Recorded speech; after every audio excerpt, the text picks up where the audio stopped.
Hello friends, Majubin here. Those of you who have been watching my videos for a while now already know that I bring before you educational and handy information both on history and English. Consider subscribing to my channel, it's absolutely free. Once you are subscribed, you will be notified the moment I upload a new video. And now, let's focus on the Battle of Buxar. I have already spoken about both Mir Jafar and Mir Kasim in my previous video on the Battle of Plassey. Those of you who have not watched it must do so that you understand the events that led to the Battle of Buxar better. I will attach the link to the video on the Battle of Plassey in the description below. Do check it out so that your understanding of the British rule in India gets clearer. Mir Qasim was the son-in-law of Mir Jafar. The British wanted a puppet Nawab in Bengal. They had been looking for an opportunity to replace Siraj-ud-Daulah, the existing Nawab of Bengal, with a different Nawab. They wanted a puppet Nawab in Bengal who would attend to every whim and fancy of theirs.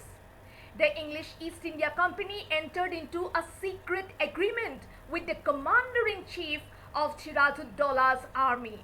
This commander-in-chief's name was Mir Jafar. He was an absolute traitor whom the British appointed as the new Nawab of Bengal when Siraj-ud-Daulah was defeated in the Battle of Plassey on the 23rd of June 1757. Mir Qasim appeared on the scene when Mir Jafar, after taking over as the new Nawab of Bengal, got fed up with the continuous demands of the English East India Company and tried to control the corrupt trading practices of the British in Bengal. The company replaced Mir Jafar with his son-in-law Mir Qasim. So in 1760, Mir Qasim became the new Nawab of Bengal. Mir Kasim was an efficient and strong ruler of Bengal. He seriously wished to free himself from British control and made all efforts to do so. He was tired of the English East India Company's continuous interference in the internal affairs of his state. So he got into the task of consolidating his power and position as the new Nawab of Bengal. Mir Qasim realized that in order to maintain his independence, it was important for him to improve the financial condition of Bengal. He also knew that he needed to have an efficient army. He introduced many reforms in Bengal. These changes made by Mir Qasim aroused the anger of the British. Since he was keen on improving his financial situation, Mir Qasim tried to force the employees of the East India Company to pay duty for their private trade in Bengal.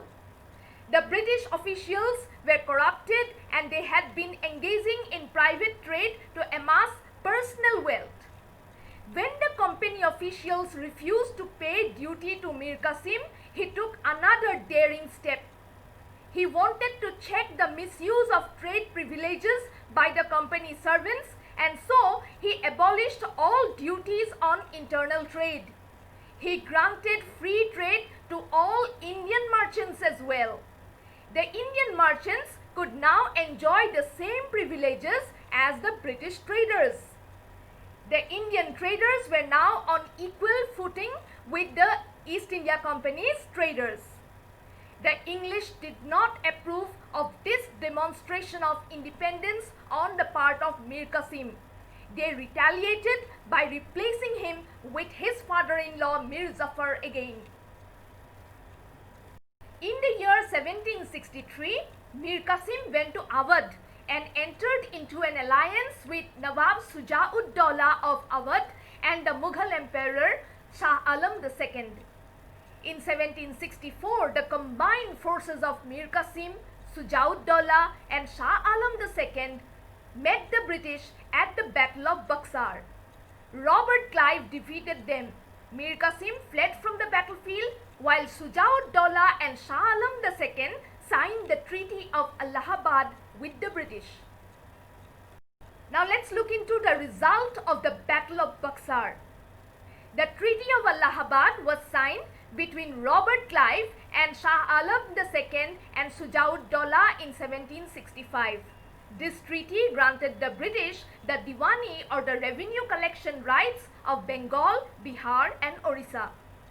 Awadh was given back to Siraj-ud-Daulah. However, the districts of Kora and Allahabad were taken away from him. Siraj-ud-Daulah was made to pay 50 lakh rupees as war compensation. After the defeat in the Battle of Buxar, the English seemed to treat the Mughal Emperor Shah Alam II with a certain degree of respect.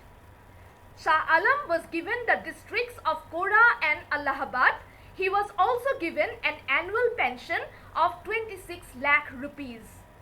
Further, the English East India Company agreed to support Nawab Siraj-ud-Daulah in the event of an attack from outside, but in return, the Nawab was required to pay for the services provided by the British troops. The British victory in the Battle of Buxar made them the absolute rulers of Bengal, Bihar and Orissa.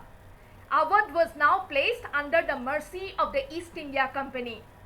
In 1765, Robert Clive returned to Bengal as its governor. He made up his mind to have complete political control over Bengal. He tried to transfer the power of governing Bengal from the Nawab to the company. In the same year, after the death of Mir Jafar, the English placed his son Nizam-ud-Daulah on the throne. The British made Nizam-ud-Daulah sign a treaty. According to this treaty, the Nawab was required to break up most of his army. Bengal was now to be governed by a deputy Nawab who would be selected by the East India Company. The Nawab of Bengal had no power to get rid of the deputy Nawab without the approval of the company.